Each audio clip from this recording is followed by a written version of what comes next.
Good evening, I'm Rafael Sanchez. This is the news at 6. And tomorrow marks 1 year since a student at Noblesville West Middle School opened fire, injuring teacher Jason Seaman and student Ella Whistler.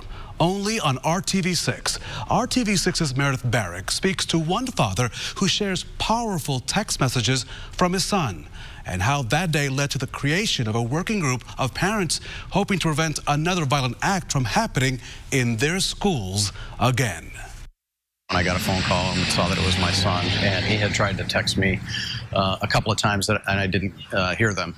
And first thing he said was, I'm okay, but there were shots fired in our school, and I think a teacher and a girl got shot. For the first time, Steve Rogers, whose son was an 8th grader at Noblesville West Middle School at the time, is sharing those text messages. Obviously, it's the last call you ever want to get as a parent, and drove straight to Noblesville as fast as I could. He says after that, the waiting was the hardest part.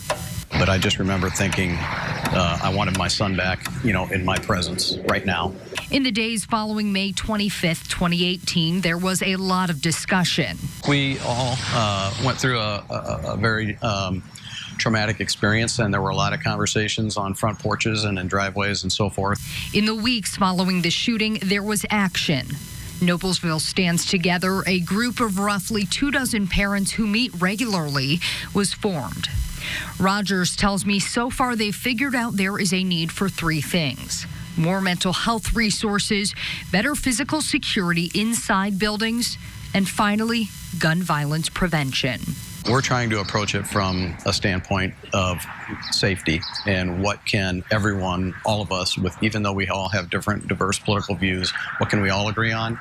And I think we all agree that there are certain people who shouldn't have guns and that we can do a better job of keeping them away from those people. Last summer, the group met with the governor and other politicians to explain what they wanted to see changed. In the last few months, there were revelations Rogers is still wrapping his mind around. And the one thing that really struck us, and really I think personally motivated me, was that it became clear that he intended to do as much harm as he could. And still, 1 year later, the fear still lingers for many. There isn't a parent who had a kid at the school that day who can't tell you about how there are now children who startle visibly when someone grabs the door handle of their classroom, children who are in counseling. A feeling he hopes no other child experiences in Noblesville, Indiana, and our country ever again. Speaking as a parent of someone who's been through this experience, the impacts are too long-lasting, and we can't allow that to happen. A powerful story from a parent there in Noblesville. That was Meredith Barrick reporting. The group Noblesville Stands Together has also met with the superintendents of both Noblesville and Carmel Clay schools. Noblesville Schools tells RTV6 that they continue to heal today and every day nearly 1 year ago from that moment.